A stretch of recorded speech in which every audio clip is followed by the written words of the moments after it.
شاہ امم شاہ امم شاہ امم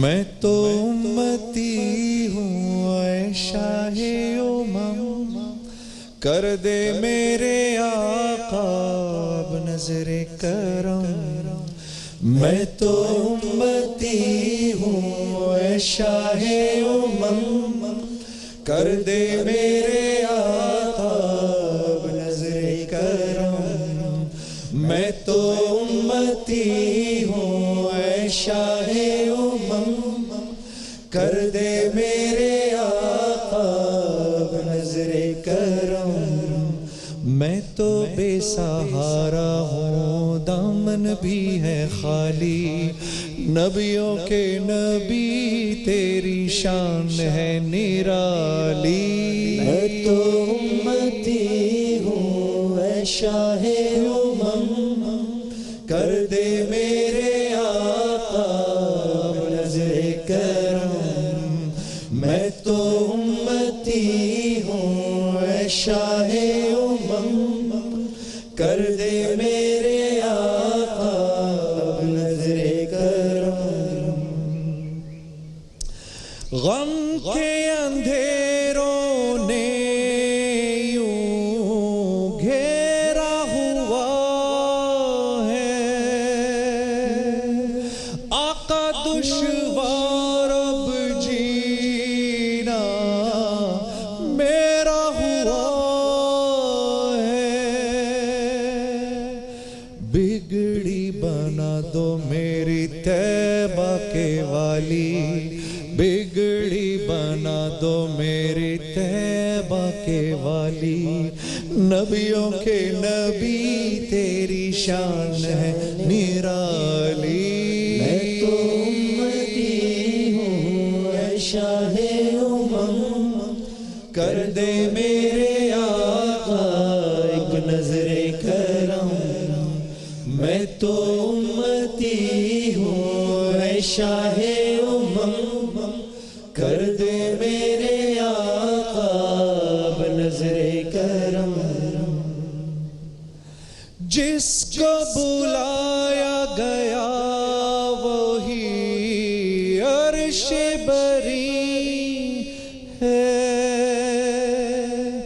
آپ کے سوا ایسا کوئی نہیں ہے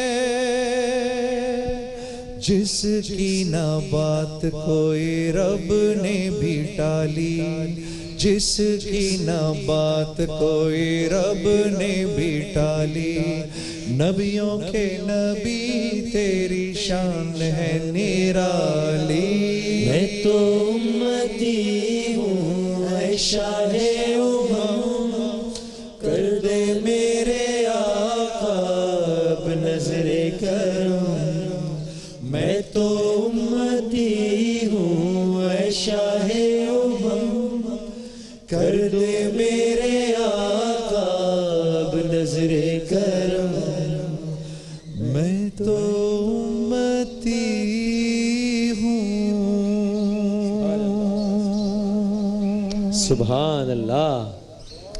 آپ کے سامنے پڑھنا میری ٹانگیں کانپ رہی تھیں جناب آپ، لیکن میں آپ کے سامنے میں نے یہ جسارت یوں کی کہ آپ کو میں استاد کا درجہ دیتا ہوں اس لائن میں اور میں چاہتا تھا آپ میری اصلاح فرمائیے۔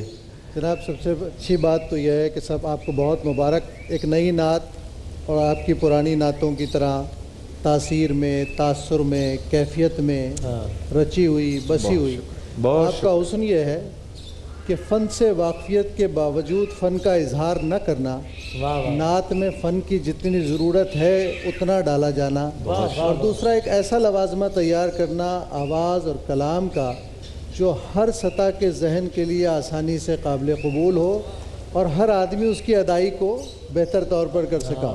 میں آپ کا شروع سے پڑھنے میں یہ شعور دیکھ رہا ہوں، اور اس کی وجہ سے خواتین، بچے اور بہت معصوم سے لوگ اس ثناخانی کے انداز کو بہت تیزی سے اپنا لیتے ہیں. بالکل صحیح. ظاہر ہے ہم بھی باہر جاتے ہیں دنیا بھر میں, تو آپ کی مقبولیت کا بنیادی لوازمہ اور بنیادی راز یہ ہے کہ آپ کلام اور پڑھت دونوں میں آپ نے سادگی کا جو انداز لیا ہے وہ عام آدمی کے دل پر دستک دیتا ہے.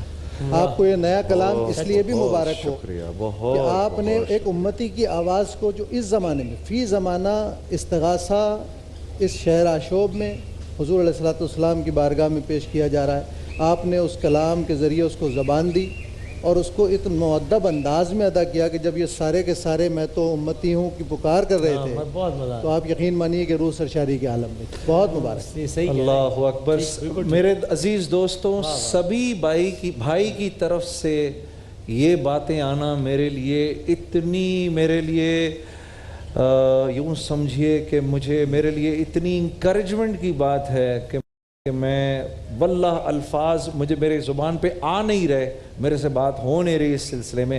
اللہ ان کی زندگی میں بہت برکت دے, بہت برکت دے. اللہ ان کی آواز دنیا میں یوں گھما کے سارے عالم میں گھما کر اللہ رب العزت ان کی آواز کو امر کرے. یہ جو میرے ساتھی دوست میرے ساتھ جنہوں نے پڑھا ہے, اللہ ان کی زندگیوں میں برکت دے. ہمارے بھائی وسیم صاحب کی زندگی میں برکت دے. آپ سب کی زندگیوں میں برکت دے. اور اللہ رب العزت ہمیں نبی کریم صلی اللہ علیہ وسلم کی سچی محبت نصیب. وسیم کو اس برکت سے کیسے حصہ ملا ہے؟ وسیم کو کہ اب وسیم کا ایک تشخص ایز اے نعت خواں بہت رجسٹرڈ ہو گیا. یعنی ان کے معصومانہ سوال ایک طرف ہیں اور ان کی معصومانہ پکار ایک طرف. اللہ تعالیٰ ان کی بھی عمر میں برکتیں عطا فرمائے. اچھا, اس کی طبیعت میں ایک معصومیت ہے جو سیاسی پروگراموں میں زیادہ نمایاں ہوتی ہے, جس کا مزہ لوگ لیتے ہیں. ماشاءاللہ سے اس کی بات ایک سپونٹینیس اس کی بات ہے. اللہ اسے خوش رکھے. اور بس ہمیں ویسے ہی ہم دونوں کو ایک دوسرے کی تعریف کرنے کا ویسے ہی بہت شوق ہے, بہت زیادہ شوق ہے نا. ہاں ماشاءاللہ. لیکن یہ حضور کے ذکر کی برکت ہے, یہ ساری قبولیت, ساری مقبولیت حضور علیہ الصلوۃ والسلام کے ذکر. تو آئے ہی نعت پڑھنے کے لیے تھے یار بھائی. ہاں صحیح بات. معلوم ہے میں سب سے پہلے میری زندگی میں میں جب قدم رکھا, جب میرا اس فیلڈ سے کوئی تعلق ہی نہیں تھا, وہ میں کیو ٹی وی میں نعت پڑھنے کے لیے آیا تھا. عجیب. That was the first time I entered ARY. ماشاءاللہ. وہ اللہ نے بڑا احسان کیا ہم پر. اچھا ایسے بہت سارے تمہیں وہاں سے بس دیکھ لیں. نہیں وہ یہ ہے نا, خدا کا شکر ہے یوں خاتمہ بالخیر ہونا تھا. تو الحمدللہ ایک حضرت سنائیں کچھ آپ کی پیاری خوبصورت ہمارے پاس بس وقت ہے مدھر آواز میں 2-3 مصروں کا, کیا وہ سنا سکتے ہیں اگر آپ کے لیے ممکن ہو؟ بڑا خوبصورت کلام ہے. میں کہ بے وقت و بے مایا ہوں, یہ پورا سننا ہے حضرت, تیری محفل میں چلا آیا ہوں. یہ پورا سننا ہے ہم نے. واہ واہ واہ, بہت لطف آئے گا آپ کو. بھائی یہ پورا سنوانا ہے, یہ پورا سنوانا ہے پلیز. یہ ہماری یہ اس کو نہیں کاٹنا بیچ میں. میں کہ بے وقت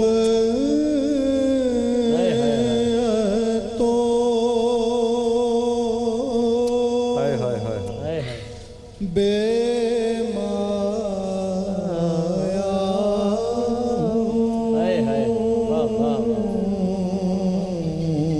واہ واہ, میں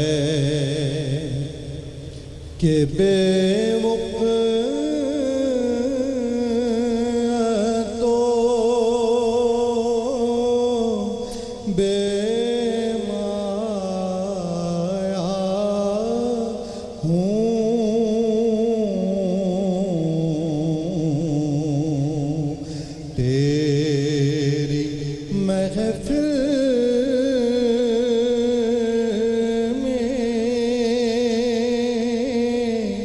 چلا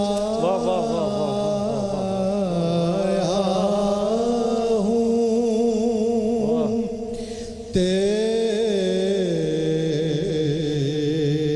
محفل میں چلا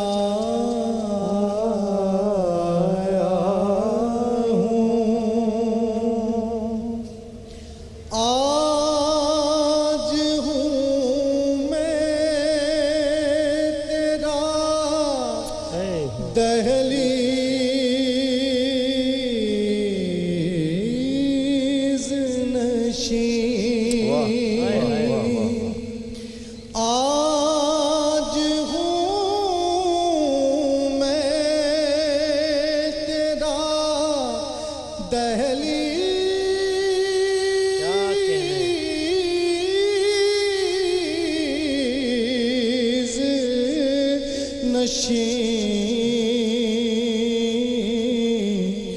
آج میں عرش کا ہم پایا ہوں بہت بڑا شعر ہے بھائی واہ واہ واہ واہ واہ واہ آج میں عرش کا ہم پایا ہوں ابھی بھائی وہ پڑھیے گا یہ کہیں خامیہ ایمان تو نہیں یہ کہیں خامیِ ایمان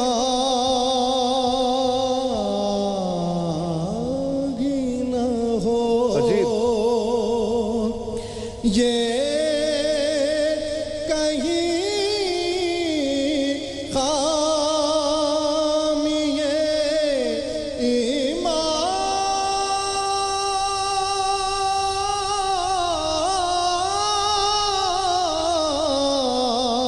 ہی نہ ہو یہ کہیں خامیِ ایمان ہی نہ ہو میں مدینے سے پلٹ آیا ہوں میں مدینے سے پلٹ آیا ہوں سبحان اللہ رمضان یوں آ گیا بن کے رحمت یہ پھر چھا گیا کیسے تجھ سے کروں سامنا گر رہا ہوں ذرا تھامنا. جی میرے پیارے بہنوں اور بھائیوں، علماء کرام کے ساتھ ہم اس وقت اپنے سحری کے دسترخوان پر بیٹھے ہوئے ہیں. یوں تو یہ سب حضرات دین کی لائن کے لوگ ہیں، لیکن معاشرے کا حصہ ہیں، اتنا ہی معاشرے کا حصہ ہیں جتنا میں اور آپ ہیں. تو آج کے جتنے بھی میرے سوالات ہیں، جہاں وہ دین کی لائن کے سوال ہیں، ان کا تعلق دنیاوی حقائق سے بھی ہے. تو میں وقت ضائع کیے بغیر چاروں علماء کرام ہیں، ان سے 4 سوالات کروں گا.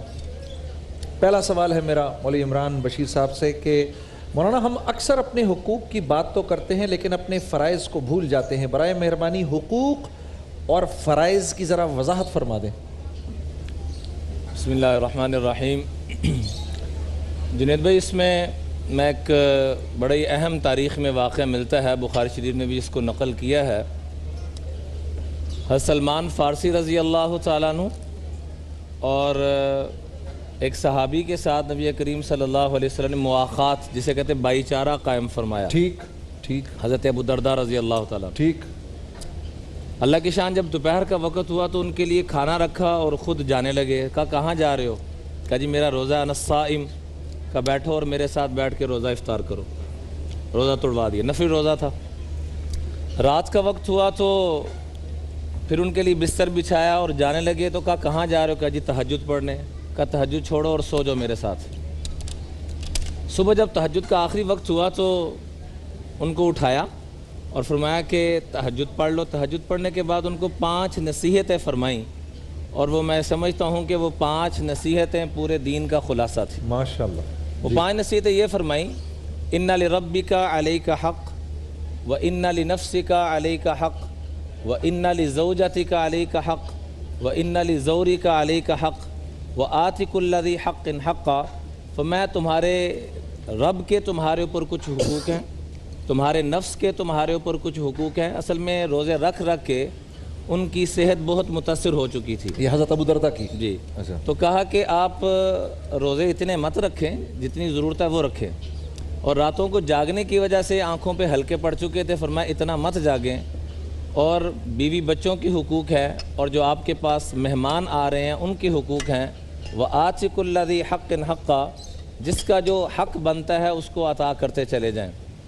یہ مکالمہ لے کے حضرت ابو درداء کی طبیعت پہ بوجھ بھی تھا کہ میرا روزہ بھی توڑوا دیا، ٹھیک، اور تہجد بھی میری رہنے دی، اوپر سے الٹا نصیحتیں فرما رہے ہیں، طبیعت پہ تھوڑا سا بوجھ آیا۔ جب آقا کریم علیہ السلام کو جا کے ساری صورتحال بتائی تو آپ نے سارا سن کے صرف ایک جملہ فرمایا، صدق سلمان، سلمان نے جو کچھ کہا 100% سچ کہا۔ تو اس لیے جو جس کا حق ہے اس کو ہم عطا کرتے چلے جائیں، اللہ پاک اس میں بڑی برکت عطا فرمائے۔ ماشاءاللہ حضرت، ماشاءاللہ۔ پیر قمر شکور صاحب، حضرت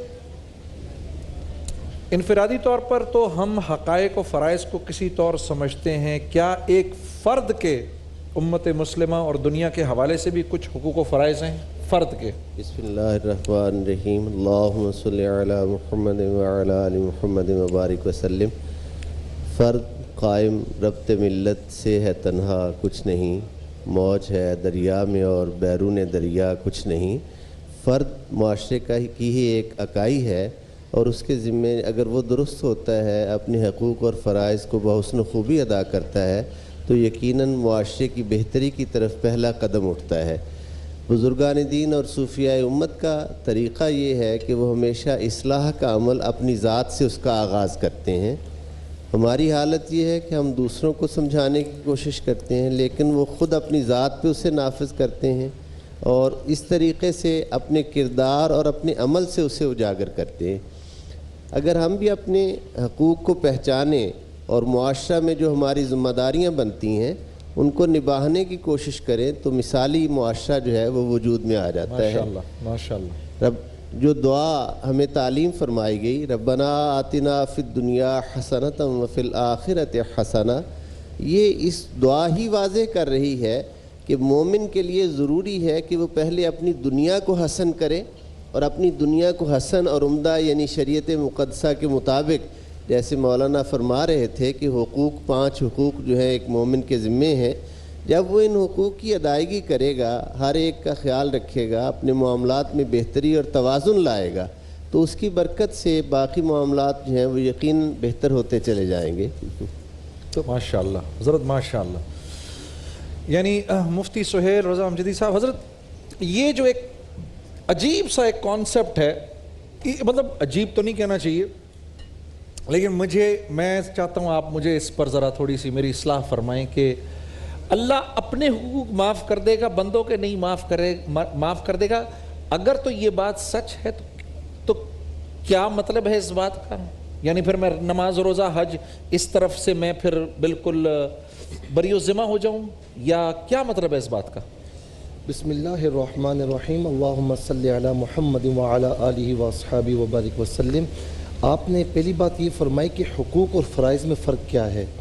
کوئی اتنا بڑا فرق نہیں ہے۔ جو اللہ تبارک و تعالیٰ کے حقوق ہیں، یعنی شہادت دینا اور نماز روزہ حج زکوٰۃ، یہ عام طور پر حقوق اللہ کہلاتے ہیں۔ ان میں سے کچھ حقوق العباد بھی ہیں، اور اس کے علاوہ جو حقوق بندے سے متعلق ہیں، ماں باپ کے حقوق، پڑوسیوں کے حقوق، بہن بھائیوں کے حقوق، شوہر بیوی کے حقوق، اولاد کے حقوق، یہ سارے حقوق العباد کہلاتے ہیں۔ تو حقوق اللہ اور حقوق العباد دونوں کی اہمیت ہے۔ اگر آپ یہ کہیں کہ میں مسجد میں بیٹھ کر نمازیں ادا کروں اور سارے حقوق بندوں کے چھوڑ دوں، کام نہیں بنے گا۔ اگر آپ یہ کہیں کہ میں حقوق العباد میں لگ جاؤں، حقوق اللہ چھوڑ دوں، کام نہیں بنے گا۔ وما خلقت الجن والانس الا لیعبدون، عبادت کے مفہوم میں، عبادت کے مقصود میں حقوق اللہ بھی آتا ہے اور حقوق العباد بھی آتے ہیں۔ اور جو یہ مشہور ہے نا کہ حقوق العباد عام طور پر اللہ تبارک و تعالی معاف نہیں فرماتا، اس کی وجہ یہی ہے کہ وہ حقوق جن کا تعلق بندے سے ہے، مثال کے طور پر کسی کا پیسہ آپ نے دبا لیا، کسی کا دل دکھایا، کسی کے ساتھ چیٹنگ کر لی، کسی سے رشوت لی، سود کا لین دین ہو گیا، تو جب تک وہ بندہ معاف نہیں کرے گا اس وقت تک اللہ رب العالمین معافی عطا نہیں فرمائے گا۔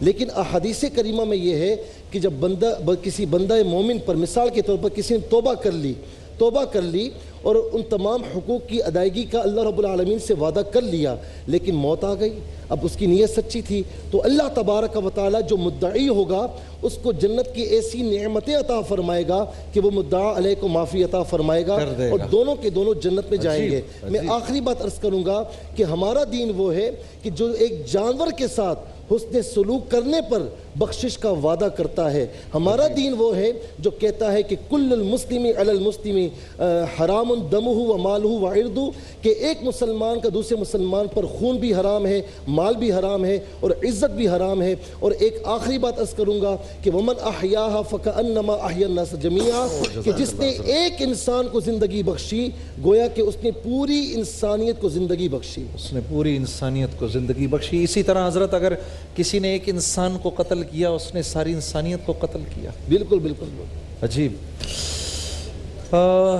علامہ تقی مہدوی صاحب، باقاعدہ قرآن کے الفاظ ہیں من قتل نفسا بغیر نفس او فساد فی الارض فکأنما قتل الناس جمیعا، پوری انسانیت کو مار ڈالا، پوری انسانیت کو مار ڈالا۔ حضرت کیا آپ یہ سمجھتے ہیں کہ پاکستان میں اب تو اللہ کا لاکھ لاکھ شکر ہے حالات بہت بہتر ہو گئے، کچھ لوگوں کو بھی سمجھ میں آ گئی کہ ہمارا دشمن اصلی دشمن کون ہے، لیکن یہ جو ابھی بھی کچھ اثرات جو بدامنی کے اور انتشار کے ہیں، اس کی کیا بنیادی وجہ حقوق و فرائض کی عدم ادائیگی تو نہیں ہے؟ کہیں میرے آپ پر جو حقوق ہیں، آپ کے مجھ پر جو حقوق ہیں بحیثیت ایک شہری کے، نہ مجھے آپ کی پرواہ نہ آپ کو میری پرواہ، کچھ یہ تو نہیں ہے اس کا؟ اعوذ باللہ من الشیطان الرجیم، بسم اللہ الرحمن الرحیم۔ بہت اچھے آپ نے پہلو کی طرف اشارہ فرمایا۔ میں عرض کروں گا کہ انسان جو ہے وہ بنیادی طور پر نتائج کو بہت جلدی حاصل کرنا چاہتا ہے، اور جو چیز اسے صحیح راستے سے نہیں ملتی ہے وہ پھر غلط راستے سے اپنے حق کو حاصل کرنے کی کوشش کرتا ہے۔ اور پاکستان میں چونکہ مسئلہ یہی ہے کہ حقوق عام طور پر انسان کو نہیں مل پاتے جبکہ وہ اپنے فرائض کو انجام دے رہا ہوتا ہے، اور یہ بہت زیادہ آپ نے محسوس کیا ہوگا، فرائض انجام دے رہا ہوتا ہے لیکن اس کے باوجود دنیا میں اس کو اس کا حق نہیں مل پاتا، تو پھر وہ غلط راستوں کی طرف چلا جاتا ہے۔ ایک انسان ایسا ہے کہ جس نے اچھی خاصی تعلیم حاصل کی ہے، اس نے اچھی خاصی ڈگری حاصل کی ہے، لیکن اس کو اس کے مطابق جاب نہیں مل رہی ہے، تو پھر وہ مجبور ہو جاتا ہے چوری کرنے پر، وہ غلط راستے کو اختیار کرتا ہے اور اپنے یہ محسوس کرتا ہے کہ اس کا حق یہ بنتا ہے کہ نہیں، اس کی سیلری 50,000 ہونی چاہیے، اس کی سیلری 1 لاکھ ہونی چاہیے، چنانچہ وہ غلط راستوں کی طرف چلا جاتا ہے۔ جبکہ اسلام کا بنیادی تصور یہ ہے کہ ضروری نہیں ہے کہ تم جو عمل انجام دیتے ہو تمہیں اس کا صلہ اسی دنیا میں مل جائے، بلکہ پروردگار نے اس صلے کو محفوظ رکھا ہوا ہے۔ انسان کو اپنے فرائض بھرپور انداز سے انجام دینے چاہیے، اگر بہتری ہوگی تو اسی دنیا میں اس کو اس کے نتیجے مل جائیں گے، اور اگر بہتری نہیں ہوگی تو پروردگار نے وہ محفوظ رکھا ہے بڑے انداز، اور جنت کی صورت میں انشاءاللہ عطا ہوگا۔ میں اس ضمن میں ایک آیہ کریمہ کی تلاوت کرنا چاہوں گا، بسم اللہ الرحمن الرحیم۔ ان اللہ یأمر بالعدل والاحسان وایتاء ذی القربى، پروردگار تمہیں 3 چیزوں کا حکم دیتا ہے۔ ایک یہ کہ عدل ہے، جس نے تمہارے ساتھ نیکی کی تم اس کے ساتھ نیکی کرو۔ دوسرا حکم یہ ہے کہ احسان کرو، ممکن ہے کہ تم نے کسی کے ساتھ نیکی کی ہو لیکن اس نے ریٹرن میں تمہارے ساتھ نیکی نہ کی ہو، تو تم نے احسان کیا ہے۔ اور ایتاء ذی القربى، رشتہ داروں کے حقوق کو ادا کرو۔